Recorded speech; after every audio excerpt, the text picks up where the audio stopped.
Boa tarde, senhoras e senhores. Gostaria inicialmente aqui de registrar a grata satisfação de fazer parte deste evento, parabenizar a todos os organizadores, aqui mencionando a doutora Conceição Gomes, o doutor João Paulo Dias, a todos os representantes do Centro de Estudos Sociais da Universidade de Coimbra, sem sombra de dúvida, uma brilhante instituição, não é? Parabenizar aqui o desembargador Marco Vilas Boas pela organização, a iniciativa deste evento, sobretudo de levar o Estado do Tocantins, né, levar ainda mais, né, no cenário nacional e internacional. Parabéns por essa profusão do conhecimento. Ao professor Paulo Sérgio, que estará aqui comigo neste ligeiro debate, ao coordenador do mestrado em Prestação Jurisdicional de Direitos Humanos, professor Gustavo Pascoal. Vejam, este é um seminário, né, que tem um tema Resolução de Conflitos e Proteção Ambiental. E eu, como penalista, obviamente, não é, absolutamente tentado a fazer esta necessária relação, estamos falando em resolução de conflitos, essa necessária relação que é intrínseca, que é fundamental entre o direito penal e o direito ambiental. E, sobretudo, falando desta relação entre o direito ambiental e o direito penal, ambiental e penal, falamos de alguns desafios, sobretudo, em primeiro lugar, a uniformização de entendimento sobre o que seja, não é, esse bem jurídico ambiental. Podemos dizer que ambientalistas e penalistas não pensam da mesma forma. Em alguns momentos não há esta intersecção. Isso no que se refere aos princípios relacionados ao direito penal, aos princípios relacionados ao direito ambiental. Não é? Então, o principal desafio, sobretudo, é a uniformização desses entendimentos. E vou dar às senhoras e aos senhores alguns exemplos disso. No que se refere à tutela penal, por exemplo, nós percebemos na lei de crimes ambientais penas que não são penas, de certa forma, até brandas em relação à violação a determinados bens jurídicos ambientais. E que resultam, por exemplo, penas inferiores a 4 anos, o que já seria possível a aplicação de pena restritiva de direitos ou penas de multa. Não estou aqui vinculando medidas despenalizadoras com o nome de impunidade, não é isso que eu quero dizer. Mas muitas vezes o processo acaba resultando em multa. Ora, então não seria necessário, né, até sugerido pelo professor, então o fortalecimento desse direito administrativo sancionador. Nós temos a movimentação do aparato administrativo judicial para resultar, ao final, em um processo criminal que vai resultar em multa, né, aplicada penalmente como uma sanção penal, ou seja, o necessário fortalecimento de um direito administrativo sancionador. Uma outra questão bastante interessante, a meu ver, se refere à aplicação do princípio da insignificância nos crimes ambientais. Como todos sabem, né, o princípio da insignificância, o mínimo non curat pretor, os fatos mínimos não devem se ocupar o Estado juiz, ele é aplicável em relação aos crimes ambientais. Para alguns ambientalistas, ele não é aplicável devido à magnitude do bem jurídico considerado. Para alguns penalistas, sim, é perfeitamente aplicável. Né? Então, vamos aqui imaginar uma violação, né, de menor monta ao bem jurídico ambiental, por exemplo, que agrida a fauna, agrida a flora, não é? Ou algum indivíduo que vai pescar ali alguns peixes. Então, é possível então, aplicar, não é, o princípio da insignificância nesse sentido, ou até como variante do estado de necessidade para absolver aquele indivíduo. Mas imagine que o senhor faz isso, a senhora faz isso, e todos estão ali a pescar indiscriminadamente. Ou seja, é a doutrina que é trazida pelos alemães, o cumulatione delicta, né, os delitos por acumulação. Se todos aí fizerem isso, quer dizer, então, devemos analisar essa questão ambiental com toda a sua amplitude. E muitas vezes os penalistas não conseguem imaginar isso.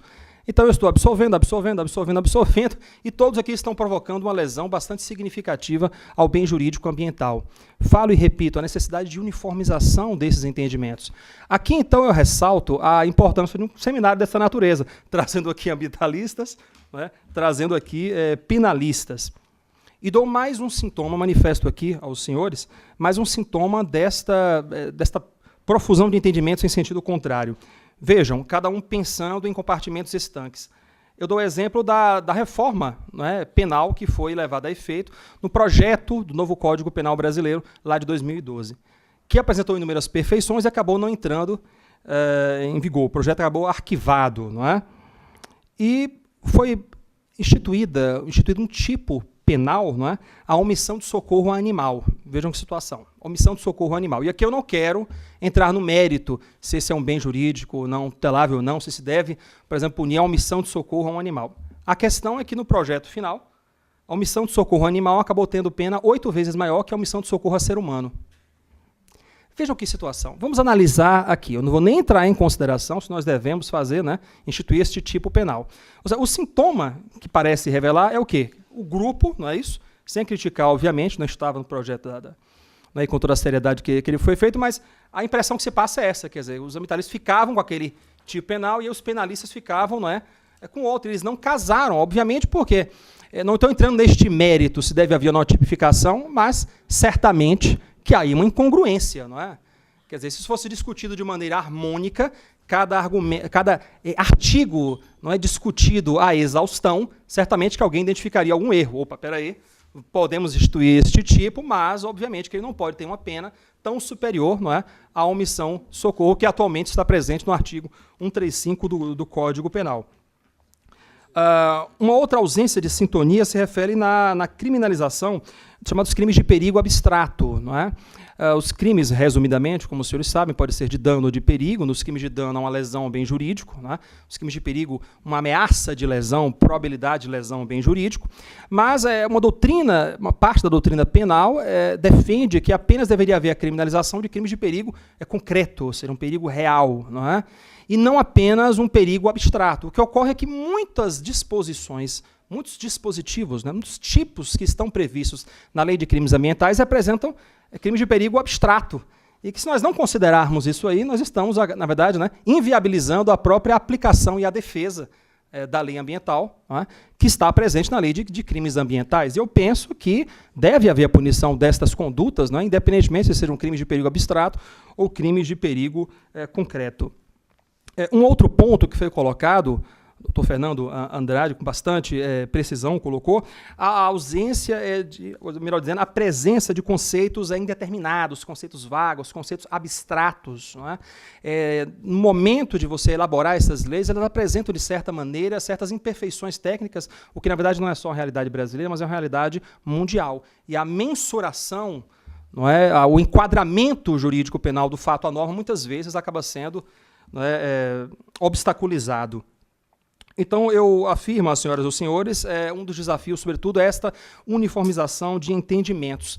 E afirmo que, acima de particulares interpretações sobre o que seja o meio ambiente, né, acima desses princípios que muitas vezes enrijecem o próprio e acabam inviabilizando, vamos assim dizer, a aplicação da lei penal, sobretudo, deve haver um norte, não é, entre ambientalistas e penalistas, um norte, algo que realmente deve nos guiar, não apenas a tutela ambiental, mas a efetividade da tutela ambiental e que este seja o nosso horizonte.